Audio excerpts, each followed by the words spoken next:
Section 24 बात करता है meeting of committee of creditors की।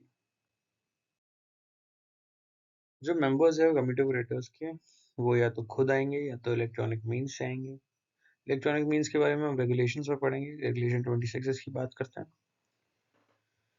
फिर all meetings of COC shall be conducted by the RP. तो सीओसी वाले खुद आके अपनी मीटिंग कंडक्ट करके डिसीजन नहीं ले सकते, you need an RP to conduct that meeting. ठीक है, तो दो चीजें क्लियर होगी, या तो खुद से आएंगे या तो इलेक्ट्रॉनिक मीन्स से आएंगे। आएंगे तो उनको कंडक्ट कौन करेगा? आरपी करेगा। And the resolution professional shall give notice of each meeting to committee of creditors. ठीक है, ये याद रखना, ये नोटिस बहुत इंपॉर्टेंट है। और ये नोटिस किस किस को जाएगा? देखो, जितने भी मेंबर्स है कमिटी ऑफ क्रेडिटर्स के उनको जाएगा। अच्छा, ये जो ऑथराइज रिप्रेजेंटेटिव्स है उनको भी जाएगा। और किसको किसको जाएगा? जो मेंबर है सस्पेंडेड बोर्ड ऑफ डायरेक्टर्स के या पार्टनर्स ऑफ कॉर्पोरेट डेटा, उनको जाएगा।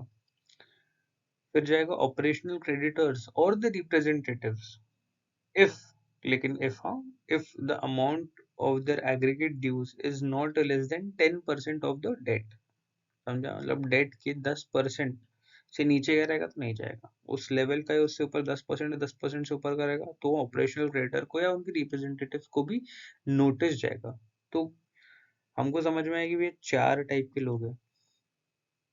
पहला, मेंबर्स को, ऑथराइज रिप्रेजेंटेटिव्स को, सस्पेंडेड बोर्ड ऑफ डायरेक्टर्स या पार्टनर्स को, किसके? कॉर्पोरेट डेटर के।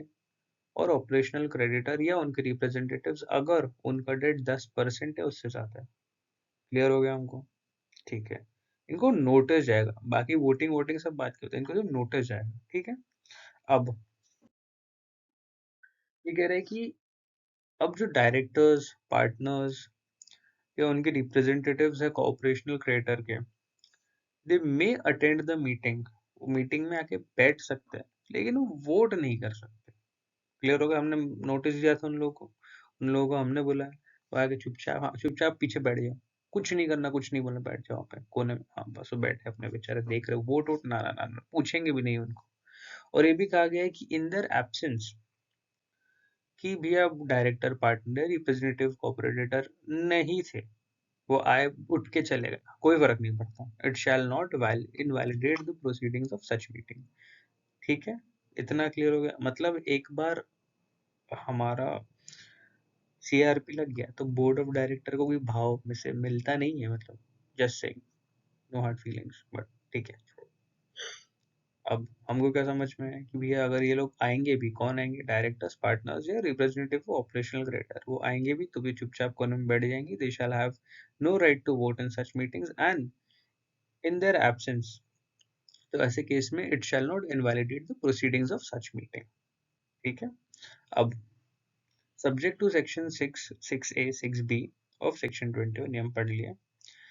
Any creditor who is a member of committee of creditors may appoint an insolvency professional other than resolution professional to represent such creditors in meeting of the committee of creditors। ये तो हमको पता है। हमको ये भी पता है कि ऐसे पर्सन की जो फीस पेएबल है वो उस क्रेडिटर की जेब से जाने वाली है, तो ये भी हमको पता है।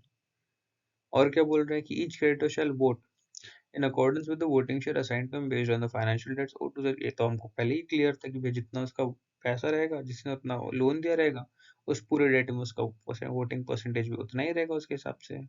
यानी ये क्यों बार बार बता रहे हैं? ये समझाने के लिए कि वहां पे अगर 10 लोग रहे तो 10 में से 9 लोगों ने क्योंकि वोट किया तो उसके हिसाब से नहीं रहेगा। नहीं, वो वोटिंग शेयर पे रहेगा, जिस पर्सन का जितना वोटिंग शेयर रहेगा उसी के हिसाब से वो लोग वोट करेंगे और उसके हिसाब से ही ये रहेगा हमारा वोटिंग शेयर हम निकालेंगे, क्योंकि हमको एक मेजोरिटी कम से कम 66%, यूजुअली सारे केसेस में 66% ही लगता है किसी भी अप्रूवल को करने के लिए।